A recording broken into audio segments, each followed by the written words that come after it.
देखु आज आम विज्ञान परीक्षा दशम बोर्डर सेट डी को आलोचना करवा जो थे संपूर्ण भाव में 50 मार्कर साइंस आसला आउ 1 घंटा समय दिखाई एगुड़ी को आम आलोचना करवा ताले विलंब न करी चलतु आरंभ करवा। प्रथमे भौतिक विज्ञान को देखा। देखंतु 1 नंबर पीएच मूल्य 1, 7 और 14 थिबा द्रवण रे खंडे पीएच पेपर बुड़ाइले सेगुड़िकर रंगरे यथाक्रमे की परिवर्तन हेबो।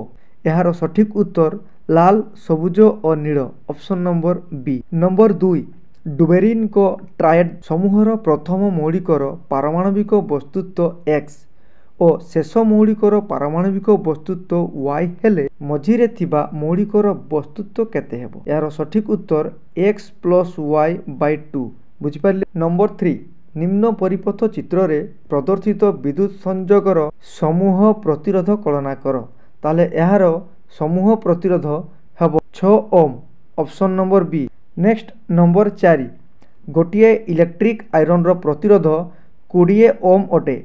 यह मध्य देई 5 एम्पियर विद्युत स्रोत 30 सेकेंड पई प्रवाहित हेले केते ताप सृष्टि हेबो। यार सठिक उत्तर हेबो 15,000 जूल। आमे जानिछे H = I²RT। ताले I²RT रे वैल्यू पुट कर देबा आमे ताले यार हे जीवो 15,000 जूल। देखि परछंती चित्र रे। नेक्स्ट नंबर 5 गोटिए मौलिक ऑक्सीजन सह प्रतिक्रिया करी उच्च गणनांक विशिष्ट यौगिक सृष्टि करे। यह मध्य जल रे द्रवणीय। निम्नोक्त मौलिक मध्यरु केउटी हेबो। यार सठिक उत्तर ऑप्शन नंबर डी कैल्शियम। छुआ माने बुझी परछंती। नंबर 6 5टी रेजिस्टर रो प्रत्येकर प्रतिरोध 1/5 ओम हेले एही संयोगर अति बेसी रे केते प्रतिरोध सृष्टि हेबो। यार सठिक उत्तर 1 ओम, ऑप्शन नंबर बी। छुआ माने बुझी परछंती। तो नेक्स्ट 7 नंबर समीप दृष्टि संपन्न एक व्यक्ति 2 मीटर दूरता बाहरे कौनसी वस्तु को परिष्कार भाव में देखिपारे नहीं।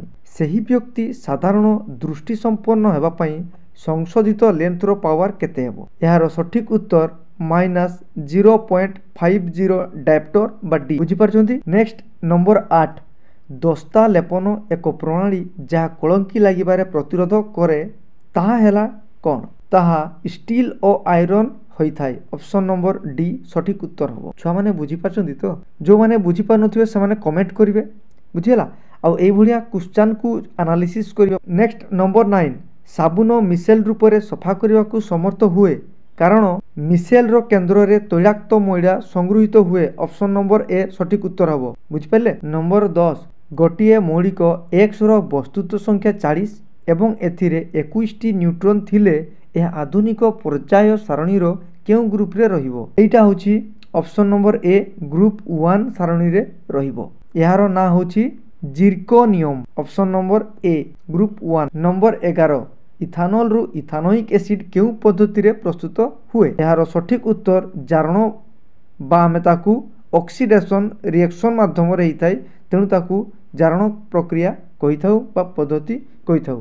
तेणु यार सठिक उत्तर ऑप्शन नंबर बी जारण हेबो। नंबर 12 प्रिज्म मध्यरे आपतित रश्मि और निर्गत रश्मि मध्यरे थिबा कोणर नाम कोन। ताले 12 नंबर सठिक उत्तर ऑप्शन नंबर डी विचलन। बुझि पारले। नेक्स्ट 13 नंबर जानवाहन गुडिकर पछपाख देखिबा पई खंजा जाईथिबा दर्पणर वर्धन केते। ताहले दर्पणर वर्धन हबो 1 रु बेसी। तेणु करी ऑप्शन नंबर बी यार सठिक उत्तर हबो। 14 नंबर देखिबा आलोकर केउपरी घटना पई आकाश नील देखा जाए। यार सठिक उत्तर हबो विच्छुरण, ऑप्शन नंबर ए जोटा कि आमे स्कैटरिंग बोली करी कहिथाउ इंग्रजी रे। से स्कैटरिंग बा विच्छुरित पई आकाशर रंग नील देखा जाए। जानि पारले। Number 15 C double bond O OH रो सक्रिय ग्रुप रो नाम कोन। ग्रुप रो ना होची carboxylic acid, option number C सठिक उत्तर। 16 नंबर गोटिए विद्युत स्रोतधारी दीर्घ और सरल सोलेनॉइड रो भीतर अंशर चुंबकीय क्षेत्र कोन हेबो। सबुठारु सानो हेबो। तेणु यार सठिक उत्तर option number C. Next 17 number केउ नियम अनुसार रासायनिक समीकरण गुडी को समतुल करा जाय। यार सठिक उत्तर हेबो वस्तुत्व संरक्षण नियम। आमे समस्ते जानिथिले वस्तुत्व संरक्षण नियम अनुसार रासायनिक समीकरण को समतुल करा जाय। बुझि पारछंती। तेणुक 17 नंबर सठिक उत्तर ऑप्शन नंबर ए। नंबर 18 ଅମ୍ଳ ରାଜରେ ସଦ୍ୟ ପ୍ରସ୍ତୁତ ଗାଢ଼ ନାଇଟ୍ରିକ୍ ଏସିଡ୍ ଏବଂ ଗାଢ଼ ହାଇଡ୍ରୋକ୍ଲୋରିକ୍ ଏସିଡ୍ର ଅନୁପାତ କେତେ ହେବ? ଏହାର ସଠିକ୍ ଉତ୍ତର ହେବ ଅପସନ୍ ନମ୍ବର ବି 1:3 1:3। ନମ୍ବର 19 ଗୋଟିଏ ଆଲୋକୀୟ ଉପକରଣ ଦୁଇଟି ଲେନ୍ସରେ ତିଆରି ହୋଇଛି। ଲେନ୍ସ ଦ୍ୱୟର ପାୱାର ଯଥାକ୍ରମେ +1 ଡାଏପ୍ଟର ଏଣ୍ଡ -2 ଡାଏପ୍ଟର ହେଲେ ଏହି ମିଶ୍ରିତ ଲେନ୍ସ ଦ୍ୱୟର ଫୋକସ୍ ଦୂରତା କେତେ ହେବ? ତେଣୁ ଏହାର ସଠିକ୍ ଉତ୍ତର ହେବ ଅପସନ୍ ନମ୍ବର ଏ 10 ମିଟର। ଏବେ ଦେଖିବା 20 ନମ୍ବର। ଗୋଟିଏ ଇଲେକ୍ଟ୍ରନ୍ ଏକ ସମଚୁମ୍ବକୀୟ କ୍ଷେତ୍ର ମଧ୍ୟରେ ଲମ୍ବ ଭାବରେ ଚିତ୍ରରେ ପ୍ରଦର୍ଶିତ ହେଲା ଭଳି ପ୍ରବେଶ କରୁଛି। ଇଲେକ୍ଟ୍ରନ୍ ଉପରେ କାର୍ଯ୍ୟକାରୀ ହେଉଥିବା ବଳର ଦିଗ ହେବ। ଏହାର ସଠିକ୍ ଉତ୍ତର ଅପସନ୍ ନମ୍ବର ସି ବାମକୁ। ନମ୍ବର 21 ଏକ ସବଳ ଅମ୍ଳ ଓ ଦୁର୍ବଳ କ୍ଷାର ଲବଣର pH ମୂଲ୍ୟ ପ୍ରାୟ କେତେ ହେବ? ଅପସନ୍ ନମ୍ବର ବି 7ରୁ କମ୍ ଏହାର ସଠିକ୍ ଉତ୍ତର। ନମ୍ବର 22 ଗୋଟିଏ ଇଲେକ୍ଟ୍ରିକ୍ ବଲ୍ବର ସୂତ୍ର ଫିଲାମେଣ୍ଟ ମଧ୍ୟ ଦେଇ 1 ଏମ୍ପିୟର ବିଦ୍ୟୁତ୍ ସ୍ରୋତ ପ୍ରବାହିତ ହେଉଛି। 16 ସେକେଣ୍ଡରେ ଏହି ବଲ୍ବର ଫିଲାମେଣ୍ଟର ପ୍ରସ୍ଥଚ୍ଛେଦ ମଧ୍ୟ ଦେଇ ପ୍ରବାହିତ ହେଉଥିବା ଇଲେକ୍ଟ୍ରନ୍ ସଂଖ୍ୟା କେତେ ହେବ? ଏହାର ଇଲେକ୍ଟ୍ରନ୍ ସଂଖ୍ୟା ହେବ 10⁻20। ଅପସନ୍ ବି ସଠିକ୍ ଉତ୍ତର 10⁻20। ନମ୍ବର 23 ଏକ ଗୃହ ବିଦ୍ୟୁତ୍ ପରିପଥରେ 5 ଏମ୍ପିୟରର ଏକ ଫ୍ୟୁଜ୍ ସଂଯୁକ୍ତ ହୋଇଛି। ଯଦି ମୁଖ୍ୟ ବିଦ୍ୟୁତ୍ ଯୋଗାଣ 240 ଭୋଲ୍ଟ ହୁଏ ତାହେଲେ 40 ୱାଟ୍ର ଅତି ବେଶୀରେ କେତୋଟି ଟ୍ୟୁବଲାଇଟ୍ ନିରାପଦରେ ବ୍ୟବହୃତ ହୋଇପାରିବ? 30ଟି tubelight. Option number D 24। Ethane ଅଣୁରେ କେତୋଟି ସହସଂଯୋଜ୍ୟ ବନ୍ଧ ଅଛି? ଇଥେନ୍ରେ 7ଟି ସହସଂଯୋଜ୍ୟ ବନ୍ଧ ଅଛି। ତାମାନେ ଏହାର ସଠିକ୍ ଉତ୍ତର ଅପସନ୍ ନମ୍ବର ବି। ଦେଖନ୍ତୁ 25 ନମ୍ବର। ନିମ୍ନ ରାସାୟନିକ ପ୍ରକ୍ରିୟାରେ କେଉଁଟି ବିଜାରକ? ସମୀକରଣ ଦେଖିପାରୁଛନ୍ତି, ତେଣୁ ଏହାର ବିଜାରକ ହେବ HCl ଏକ୍ୱାସ୍। ଅପସନ୍ ନମ୍ବର ବି 25 ନମ୍ବର ସଠିକ୍ ଉତ୍ତର ହେବ। ଦେଖନ୍ତୁ ଆମେ ଭୌତିକ ବିଜ୍ଞାନର ଆଲୋଚନା କଲେ, ଏବେ ଦେଖିବା ଜୀବବିଜ୍ଞାନ। ଜୀବବିଜ୍ଞାନରେ ମଧ୍ୟ 25ଟି ପ୍ରଶ୍ନ ଆସିଥିଲା, ଆଲୋଚନା କରିବା। ତା ପୂର୍ବରୁ ଯେଉଁମାନେ ନୂଆ କରି ଚ୍ୟାନେଲଟାକୁ ଜଏନ୍ କରିଛନ୍ତି ସେମାନେ ସବସ୍କ୍ରାଇବ୍ କରିଦିଅନ୍ତୁ ଆଉ ଭିଡ଼ିଓଟିକୁ ଲାଇକ୍ ନିହାତି କରିଦିଅନ୍ତୁ ଆଉ ନିଜ ସାଙ୍ଗମାନଙ୍କୁ ଏହି ଭିଡ଼ିଓଟିକୁ ସେୟାର ମଧ୍ୟ କରିଦିଅନ୍ତୁ। ବୁଝିପାରିଲେ? ହଉ ତାହେଲେ ଆରମ୍ଭ କରିବା। 26 ନମ୍ବର। କେଉଁ ଯୋଡ଼ାଟି ଅସମ୍ବନ୍ଧିତ? ମାନେ ଏ ଭିତରୁ କେଉଁଟା ଭୁଲ ଅଛି? ଅପସନ୍ ଡି ଏହାର ଭୁଲ ଅଛି। ତାମାନେ ଏହାର ସଠିକ୍ ଉତ୍ତର ଅପସନ୍ ନମ୍ବର ଡି। ଥାଇରଏଡ଼୍ ଗ୍ରନ୍ଥି ପାରାଥର୍ମୋନ୍ କ୍ଷରିତ କରେ ନାହିଁ। ବାକି ସବୁଗୁଡ଼ା ଠିକ୍ ଅଛି। ବୁଝିପାରିଲେ? ନମ୍ବର 27 ଖାଦ୍ୟ ଶୃଙ୍ଖଳରେ କେଉଁଟି ଅନ୍ୟ ତିନୋଟି ଠାରୁ ପୃଥକ? ମାନେ ଏହି ଚାରିଟା ଅପସନ୍ରୁ କେଉଁଟି ଅଲଗା ଅଟେ? ଦେଖନ୍ତୁ ଅପସନ୍ ନମ୍ବର ଡି ଝିଣ୍ଟିକା, ଏଇଟା ଅଲଗା ହେବ। ଆମେ ଜାଣିଛେ ପ୍ରଥମ ଭକ୍ଷକ ହେଉଛି ଝିଣ୍ଟିକା ଆଉ ଶୀର୍ଷ ଭକ୍ଷକ ହେଉଛି ସାପ। ତେଣୁକରି ପ୍ରଥମ ଭକ୍ଷକ ହେବ ଶାକାହାରୀ। ତେଣୁକରି ଏହାର ଝିଣ୍ଟିକା ହେଉଛି ଶାକାହାରୀ, ବାକି ସବୁଗୁଡ଼ା ମାଂସାହାରୀ। ତେଣୁ ସଠିକ୍ ଉତ୍ତର ହେବ ଝିଣ୍ଟିକା। 27 number option number D. 28 number ଦେଖିବା। ବୃକକର କେଉଁ ଅଂଶରେ ରକ୍ତ ଛଣା କାର୍ଯ୍ୟ ହୋଇଥାଏ? ମନେ ରଖିଥିବେ ବୃକକର ଗ୍ଲୋମେରୁଲସରେ ରକ୍ତ ଛଣା କାର୍ଯ୍ୟ ହୋଇଥାଏ।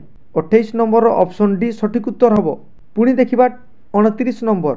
ପ୍ରାଥମିକ ଶୁକ୍ରାଣୁ କୋଷରୁ ଶୁକ୍ରାଣୁ ସୃଷ୍ଟି ହେବା ପର୍ଯ୍ୟନ୍ତ ଅବଧିକୁ କ'ଣ କୁହାଯାଏ? ତାହାକୁ ପରିପକ୍ୱନ ପ୍ରାବସ୍ଥା ଅପସନ୍ ନମ୍ବର ବି ବା ଫେଜ୍ ଅଫ୍ ମ୍ୟାଚୁରେସନ୍ ବୋଲିକିରି କୁହାଯାଏ। ତାହେଲେ 29 ନମ୍ବର ଅପସନ୍ ବି ସଠିକ୍ ଉତ୍ତର ପରିପକ୍ୱନ ପ୍ରାବସ୍ଥା। ଦେଖନ୍ତୁ 30 ନମ୍ବର। ଗର୍ଭାଶୟର ନଳିଆ ଅଂଶକୁ କ'ଣ କୁହାଯାଏ? ଗର୍ଭାଶୟର ନଳିଆ ଅଂଶକୁ ଜରାୟୁ ଗ୍ରୀବା। ଅପସନ୍ ନମ୍ବର ବି ସଠିକ୍ ଉତ୍ତର। Next 31 number. ଶ୍ୱାସତନ୍ତ୍ରର କେଉଁ ଅଙ୍ଗରେ ଗ୍ୟାସ୍ ବିନିମୟ ହୋଇଥାଏ? Very important. ଏହାର ସଠିକ୍ ଉତ୍ତର ହେଉଛି କଟରିକା। Option number D. ଦେଖନ୍ତୁ 32 ନମ୍ବର। ମେଣ୍ଡେଲ ତାଙ୍କର ପରୀକ୍ଷଣରେ କେଉଁ ପିଢ଼ିର ମଟର ଗଛରେ ପରପରାୟଣ କରିଥିଲେ? ସେ F1 ଜେନେରେସନ୍ ବା ଫାଷ୍ଟ ଫିଲିଆଲ୍ ଜେନେରେସନ୍ କୁହାଯାଏ ବା ପ୍ରଥମ ଅପତ୍ୟ ପିଢ଼ିରେ କରିଥିଲେ। ଅପସନ୍ ନମ୍ବର ବି ସଠିକ୍ ଉତ୍ତର 32 ନମ୍ବରର। ଏବେ ଯିବା ଆମେ 33 ନମ୍ବରକୁ। ବଂଶ ବିସ୍ତାର ସମୟରେ କେଉଁଟିରେ ଅନୁଲମ୍ବ ଦ୍ୱିବିଭାଜନ ଦେଖାଯାଏ? ଅନୁଲମ୍ବ ଦ୍ୱିବିଭାଜନ ୟୁଗ୍ଲିନାରେ ଦେଖାଯାଏ, ମନେ ରଖିଥିବେ। ତେଣୁ 33 ନମ୍ବରର ଅପସନ୍ ଏ ହେଉଛି ସଠିକ୍ ଉତ୍ତର, ୟୁଗ୍ଲିନା, ମନେ ରଖିଥିବେ। ଏବେ ଯିବା 34 ନମ୍ବର। କେଉଁ ଦୁଇଟି ସମଜାତ ଅଙ୍ଗ? ଆମେ ଜାଣିଛେ ସମଜାତ ଅଙ୍ଗ ଦୁଇଟି ହେଉଛି ଘୋଡ଼ାର ଗୋଡ଼ ଓ ମଣିଷର ହାତ, ଏକା ପରିକା ମାନେ ଅଙ୍ଗ। ତେଣୁକରି ସଠିକ୍ ଉତ୍ତର 34 ନମ୍ବରର ଅପସନ୍ ନମ୍ବର ବି। ଦେଖିବା 35 ନମ୍ବର। ଏକ କ୍ରମ ବର୍ଦ୍ଧିଷ୍ଣୁ ଉଦ୍ଭିଦକୁ ଭୂମି ସହିତ ସମାନ୍ତରାଳ ଭାବେ ରଖିଲେ ଆଲୋକ ଆଡ଼କୁ ତାହାର କାଣ୍ଡ ବଢ଼ିବାର କାରଣ କ'ଣ? कहीं आलोक आड़क कांडटी बढ़ी थाए ताकू आम कौन कौचे ना फोटोट्रॉपिज्म कौचे आउ गोटे थिला जिओट्रॉपिज्म कहते। यार सठिक उत्तर होची अग्र अंशर ऊर्ध्व भाग में हॉर्मोन रो सांद्रता कम थाए तेणुक कांडटी ऊपर आड़क जाए सूर्य आड़क ढड़ी थाए। नेक्स्ट 36 नंबर 3 कार्बन युक्त पायरुविक अम्लरू केउ उत्पाद गुड़िकर सृष्टि हेबाकू साइट्रिक अम्ल चक्रर आरंभ दर्शाए। यार सठिक उत्तर 2 कार्बन युक्त सक्रिय अणु plus NADH2 plus carbon dioxide option number ए सठिक उत्तर। देखंतु जो माने नुआ करिकी आछंती से माने टिके सब्सक्राइब निहाती चैनल को कर देबे आउ वीडियो टिको लाइक कर देबे बुझि पाइले ना आउ शेयर मध्य करबा को भूलिबा नाही आउ केते मार्क स्कोर कले आपण ताकू कमेंट बॉक्स रे निहाती जणैबे केते मार्क स्कोर कले बुझि पाइले। नेक्स्ट 37 नंबर मनीष शरीर रे अम्लजान युक्त रक्त संचालन संपर्क रे केउ उक्तिटी ठीक माने ए भितरु चारटा ऑप्शन भितरु कोउटा ठीक हबो अम्लजान युक्त माने ऑक्सीजनेटेड ब्लड को चारिटा कोठरी भितरु रही थाए आमे जानिछे हमर चारोटी कोठरी अछि चारोटी कोठरी रु बाम अलिंद आ बाम नील रे अम्लजान युक्त रक्त प्रवाहित होता है तेणु यार सठिक उत्तर दक्षिण पटर अलिंद और नीलय मध्य रक्त प्रवाह ऑप्शन नंबर बी सठिक उत्तर 37 ऑप्शन नंबर बी। 38 नंबर केउ श्वेतसार जातीय खाद्य अधिक मात्रा रे सुक्रोज रही सुक्रोज कौथिरे रही आमे समस्ते जानिछु चीनी और गुड़ में बहुत परिमाण सुक्रोज रही थाए तेणु 38 रो ऑप्शन सी चीनी और गुड़ सठिक उत्तर हम। 39 नंबर पाक तंत्रर केउ ग्रंथिटी अन्य तीनोटी ठारू एक पृथक कार्य करे ता माने एही चारोटी ग्रंथि भितरु कोउटी अलगा काम करे लाल ग्रंथि मन रखिथिबे लाल ग्रंथि से अलगा काम करिथाय लाल ग्रंथि केवल श्वेतसार जातीय खाद्य को हजम करिथाय option number A. Next 40 number केउटी स्वस्थाने संरक्षण एक उदाहरण स्वस्थाने माने निज स्थान रे संरक्षण करुथिबा किए से होची जातीय उद्यान 40 नंबर सठिक उत्तर हम ऑप्शन नंबर बी जातीय उद्यान।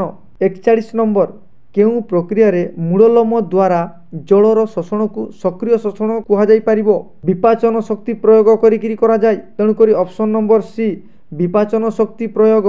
एबे देखिबा 42 नंबर कोविड-19 रो रासायनिक गठन रे केउ उपादान गुडिक थाई आमे समस्त जानिछु कोविड-19 रो उपादान रे पुष्टिसार रही श्वेतसार रही एवं आरएनए रही थाए तेणुकरी आरएनए प्रोटीन आउ कार्बोहाइड्रेट तीनोटी रही थाए जानी पारिले 42 नंबर सठिक उत्तर होची ऑप्शन नंबर सी। देखंतु 43 नंबर केउ रोगटी एक बीजाणुजनित विश्व महामारी प्लेग होची एक बीजाणुजनित विश्व महामारी बाकी कोविड-19 ए होची भूताणुजनित स्वाइन फ्लू मध्य भूताणुजनित HIV आउ एड्स आमे समस्ते जानिछु ए मध्य एक भूताणुजनित तेणु यार सठिक उत्तर 43 रो ऑप्शन ए प्लेग रोग। 44 नंबर केउ उपाय रे HIV और एड्स रो संक्रमण हुए नहीं रोगी सह मिलामिशा हेले हुए नहीं ऑप्शन नंबर बी सठिक उत्तर। 45 नंबर गोबर गैस प्लांट रो केउ अंशरू मंड प्रस्तुत हुए मन रखिथिबे प्रवेश पात्र ही मंड प्रस्तुत करा जाई गोबर और पानी को मिसेइकरी तेणुकरी 45 रो ऑप्शन नंबर ए प्रवेश पात्र सठिक उत्तर हम बुझिपारे आमे आलोचना करूछु सेट डी को एटा मध्य ध्यान देबे आउ निज निज सांग मानकु मध्य एई भिडियोटी को शेयर करिवे आउ केते नंबर साइंस रे आसिला ता मध्य पचारिवे आउ कमेंट बॉक्स रे कमेंट करिवे बुझिपारे ना। नेक्स्ट 46 नंबर मेंडेल तांको परीक्षण रे चयन करथिबा मटर गछर 7 जोड़ा विकल्प मध्य केउ गुणटी अंतर्भुक्त नुहे देखंतु फूलर रंग आमे पढ़ी 7 जोड़ा विकल्पी गुण से भितरु एई उपरोक्त तीनोटी 7 जोड़ा विकल्पी गुण भितरु रही फूलर रंग सेमिति किछि नाही तेणु यार सठिक उत्तर 43 रो ऑप्शन नंबर डी। नेक्स्ट देखिबा नंबर 47 उद्भिदर रेचन संक्रांत भूल उक्तिटी को सूचाओ माने एई भितरु कोटा भूल रही उद्भिदर रेचन मानक भितरु देखंतु क्विनाइन एक जैव अम्ल नुहे क्विनाइन टी मुख्यतः सिंकोना गछर बकलारु तैयारी होइथाय तेणु 47 रो ऑप्शन सी क्विनाइन एक जैव अम्ल यार सठिक उत्तर हम। 48 नंबर मानव जातिर नामटी को सूचाओ आमे जानिछे मानव जाति बा मनुष्यर वैज्ञानिक ना होची होमो सापियंस बुझिपारे कि नहीं होमो सापियंस तेणु यार सठिक उत्तर ऑप्शन नंबर डी। समस्ते बुझी पारछंती तो जदि बुझी पारुथिबे ताले लाइक निहाती करिवे बुझीगला। नेक्स्ट 49 नंबर केउ जोड़ाटी असंबोधित नाइट्रोजेन ऑक्साइड मरु प्रसार बुझीपारे। यार सठिक उत्तर ऑप्शन नंबर सी। आपणों पाई शेष प्रश्न 50 नंबर केउटी नवीकरण योग्य प्राकृतिक संपद। आमे जानिछे जो संपद को आमे बारंबार विनियोग कले सारी पारिबा नाही ताकू नवीकरण योग्य कहूचे। तेणु यार सठिक उत्तर ऑप्शन नंबर डी जल। कोयला पेट्रोल वन्यजीव एमाने नवीकरण अयोग्य संपद।